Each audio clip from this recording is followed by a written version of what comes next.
This edition of Monocle on Saturday was first broadcast on the 6th of August 2022 on Monocle 24.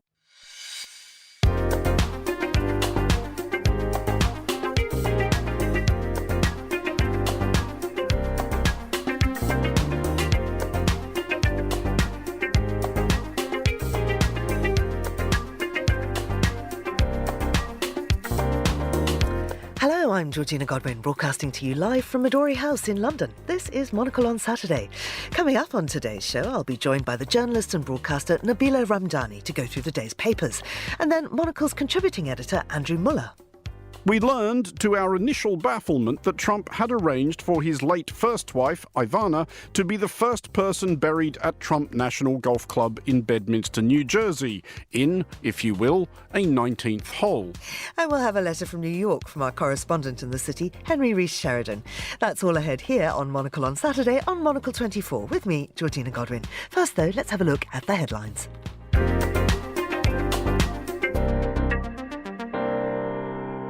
Israeli aircraft struck in Gaza and Palestinian militants fired rockets at Israeli cities this morning as fighting ran into a second day, ending more than a year of relative calm along the border. This began on Friday as Israel said it had launched a special operation against the Palestinian Islamic Jihad militant group, killing one of its senior commanders in a surprise daytime airstrike on a high-rise building in Gaza City. Chinese aircraft and warships practiced for an attack on Taiwan today, island officials said, in retaliation for a visit there by US House Speaker Nancy Pelosi that also saw Beijing halt dialogue with the United States in several areas.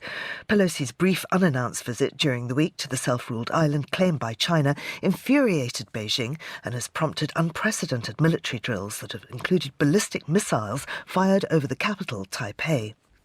And bells tolled in Hiroshima today as the city marked the 77th anniversary of the world's first atomic bombing, with officials including the United Nations Secretary-General warning of a new arms race following Russia's invasion of Ukraine. Prime Minister Fumio Kishida, who's chosen Hiroshima as the site of next year's Group of Seven summit, called on the world to abandon nuclear weapons. And that's your Monocle 24 news. Now, as promised, I am joined in the studio by Nabila Ramdani, who's a journalist and broadcaster. Good morning to you, Nabila. Good morning, Georgina. Thanks for having me. I understand you've been travelling. Yes, absolutely. And more specifically to my home country of France. I visit there regularly, see family, of course, but also for work. And I have been working on some long-term projects, but also I've been researching an interesting piece. I mean, that's not specific to France, because that's a topic that's actually quite concerning, I think, across many countries. But I've been working on specifically the impact that extreme weather, and especially heat wave, has had on the healthcare system in France. I mean, we often think of France as a country with a renowned gold standard National Health Service. It's quite known for that. But what I found out is that the extreme weather has actually highlighted problems with the emergency services, the lack of funding for doctors, and also has exposed a quite concerning healthcare crisis in the country. And when I spoke to medics and even patients, it was very clear that the lack of staff is of a huge concern. Interestingly, I spoke to an American journalist yesterday, interviewed her yesterday. I think it's going to go out next week. And her name's Linda Villarosa, and her book's called Under the Skin. It's, I think the subtitle's about, it's all about sort of the intersection between health and race. And she's talking about a huge crisis in America because of that kind of happens along racial divides. And I wonder if you see any evidence of that in France. Well, I think in America the system is even more in crisis, dare I say, because, as you said, there's a huge divide, I suspect, not just racial one, but more generally between rich and poor. I mean, to afford healthcare in America, it's a huge issue. Now, in France, technically it's free. It's funded by taxpayers' money. People are prepared to pay for the money to go into the system. And it's quite a generous one, actually. Healthcare currently represents more than 11% of the country's GDP. And and it's close to 170 billion. It's the government spends close to 170 billion euros in reimbursing medical costs. So it's quite a generous system. But in spite of all that, and in spite of all the cash that's available, it cannot cope with spiraling demands.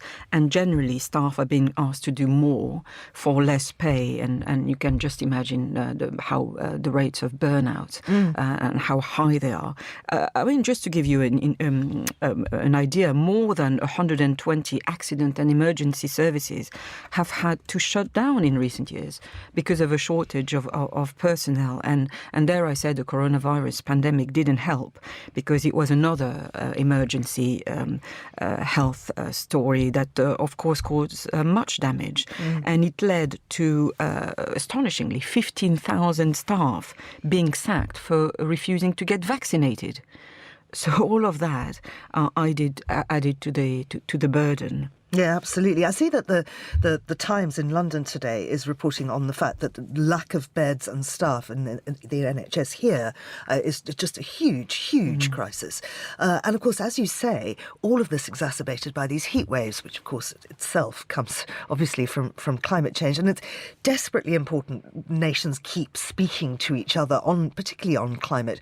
And of course, what's happened now with Nancy Pelosi's visit to Taiwan is that China has halted cooperation with the US over climate issues. Tell us more. That's a big story in The Guardian today. It is quite a big story, and dare I say, it's an alarming story. So China has halted cooperation with the US over critical issues such as climate change, but also military issues, because China effectively sends missiles over Taiwan, which is daunting in itself. And now China says it will. That's in fact a retaliatory action over Nancy Pelosi's visit, who's, of course, the US House Speaker.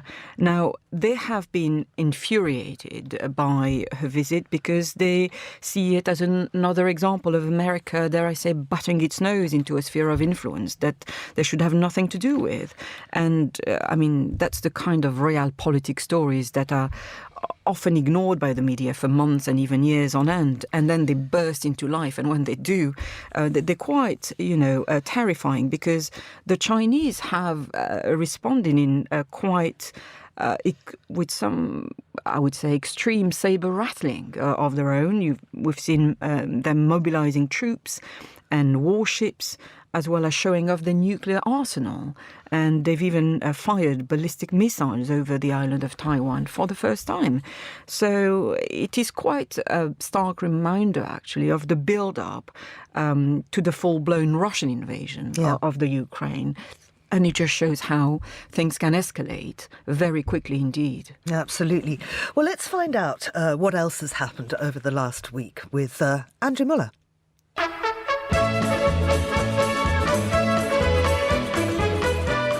We learned this week that it always pays to read things through carefully.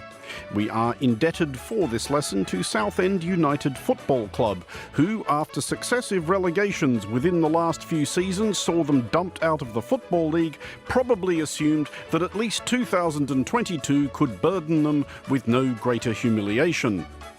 The Shrimpers, as they are known, were, we learned, wrong.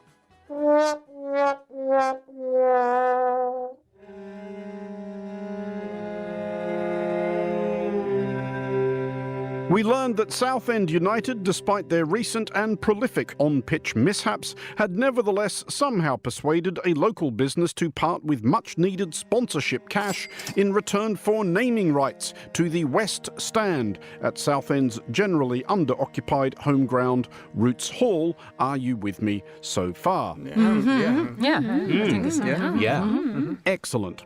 The awkwardness arose because, we learned, the enterprise concerned was Leon C. estate agent Gilbert and Rose, which meant that the side of Southend's pitch nearest the sunset, as advertised on the club's website and season tickets, would now be graced by the Gilbert and Rose West Stand. Repeat with different emphasis, Gilbert and Rose West Stand. thereby summoning one of the United Kingdom's most infamous serial killers. Oh no. Well, quite. A statement from Southend subsequently clarified that the club was now considering a different arrangement of words, as well they might. We cannot confirm as we go to air where this might leave any pending plans that may have existed to rename Roots Hall as Myra Hindley Yorkshire Ripper Cray Twins Lord Lucan Stadium. We learned when we checked that Southend begin the new season's campaign this very weekend at home to Boreham Wood, and we now plan to absolutely revel in this opportunity to wheel out the ancient joke about calling to find out what time kickoff was and receiving the reply, "It depends. What time can you get here?" Anyway. We learned, or rather were reminded, that there are occasions on which the perpetual amoral grift waged by former US President Donald Trump occasionally approaches something like art.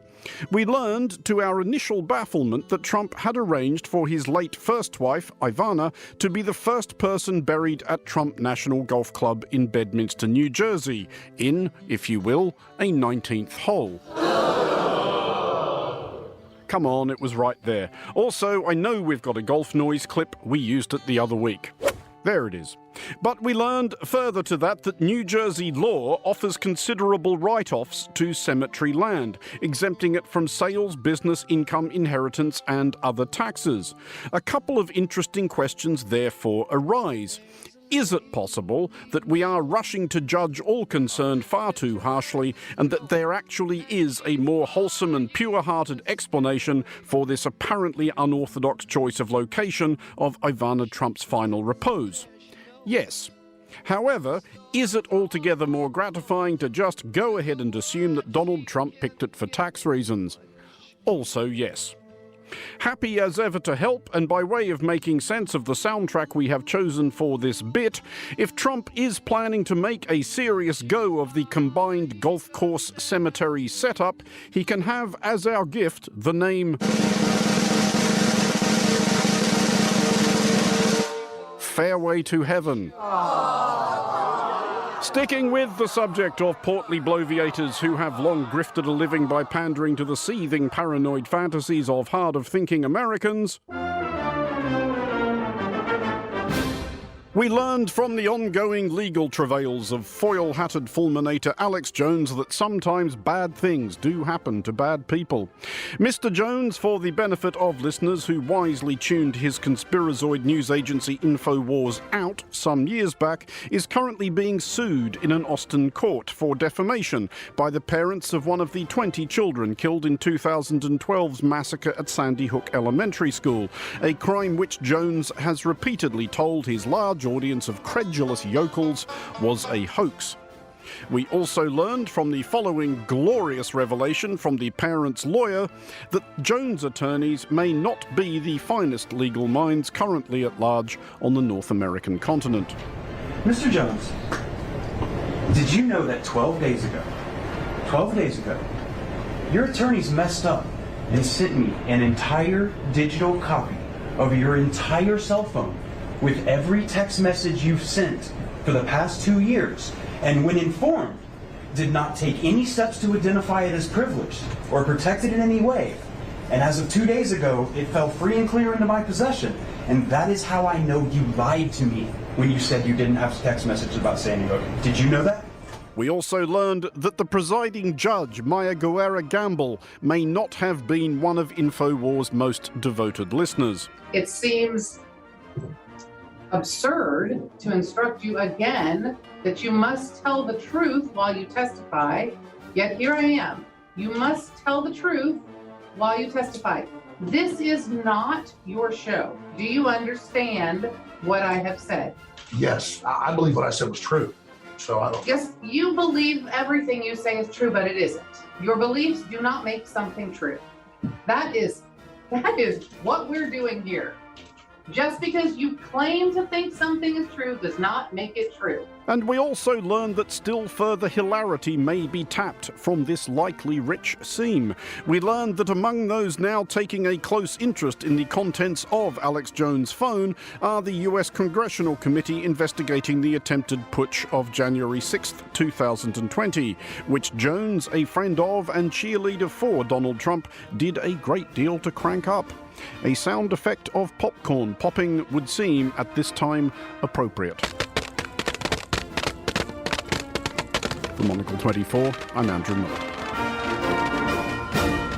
Thank you very much to Andrew. This is Monocle on Saturday. I'm Georgina Godwin, and still with me is the journalist and broadcaster Nabila Ramdani. Nabila, he was talking there, of course, about Alex Jones, and that story has been picked up worldwide, front page of many, many papers, including the New York Times. And of course, since Andrew recorded that, the jury's ordered Jones to pay $45.2 million in the Sandy Hook case. And I thought it was really interesting listening to the judge, because this is what we've come down to, haven't we, in what some people call the post-truth society. But just because you believe something to be true does not make it true. Yes, and dare I say it's a very important ruling, because it's the first time, effectively, that Alex Jones has been held financially liable for the lies he peddles.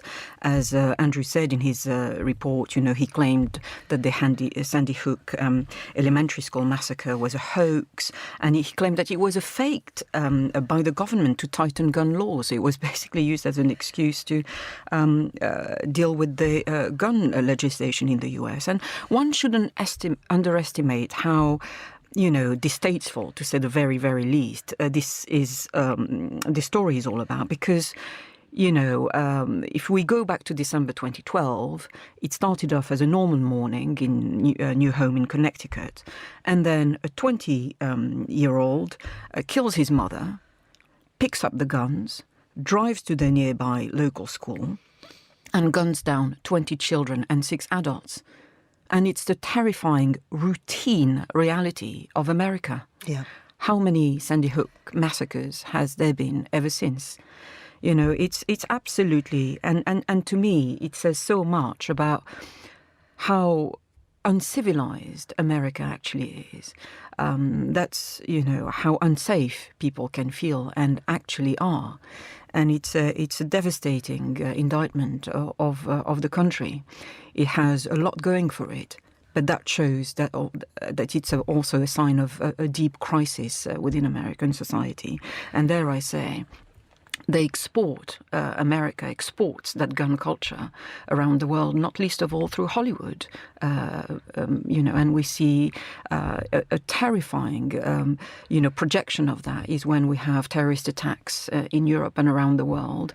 They all seem to be perpetrated by drugged up young men who have been playing violent video games and binging on Hollywood violent movies. So that's a terrifying, you know, situation. But, you know, we're talking about truth and fake news. And in that respect, if we put that in that context, that's also a hugely important verdict, because, you know, you can't deny reality. And there's a lot of discussions about being controversial. Where do you draw the line when you want to be offensive, or you want to be, you know, to push, you know, things a bit. I mean, but I think there's a line to be drawn about, you know, where, you know, being controversial stops and when being actually a negationist begins. Yeah. Absolutely. Let's stay with America, actually, and we'll get our latest letter from New York City. This week, Henry Reece Sheridan takes another look at the redrawing of New York's congressional map ahead of the midterm elections.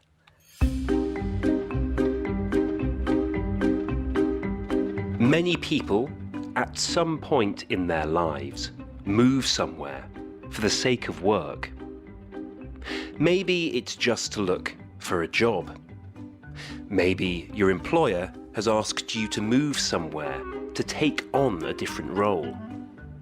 Or maybe you've got an offer from a new company that requires you to up sticks.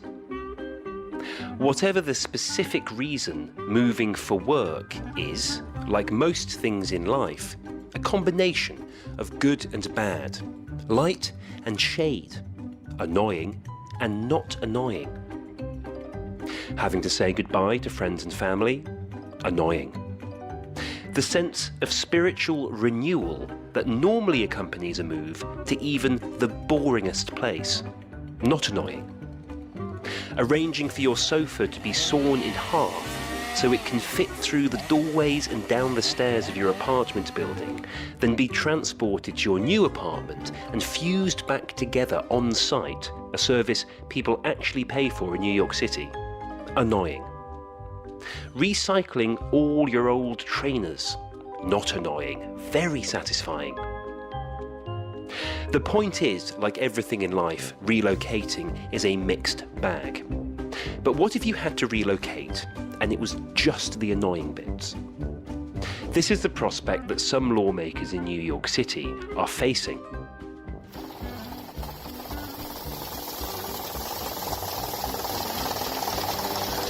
The upcoming midterm elections will be fought on a political map that's been redrawn this year as part of the most recent redistricting cycle.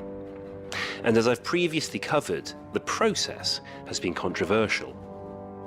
Basically, the Democrats proposed a new electoral map, as is their right as the party in power in the state. But it was judged that these maps gave Democrats an unfair advantage, so a new one had to be drawn up by a court-appointed redistricting expert.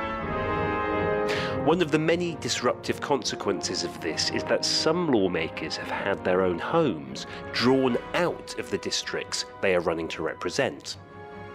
That's okay while the race is on, but if they win, they're going to have to move into new homes to make sure they live in the districts they represent.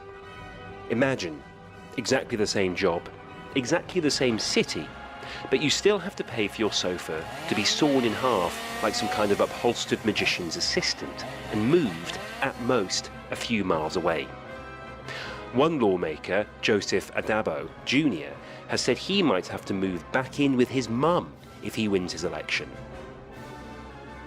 Even though the New York Democrats' map was thrown out, the truth is that they were only doing what every party in every state in the US does when it finds itself in power during a redistricting cycle, which is to try to redraw the political map to give their party as much of an advantage as possible.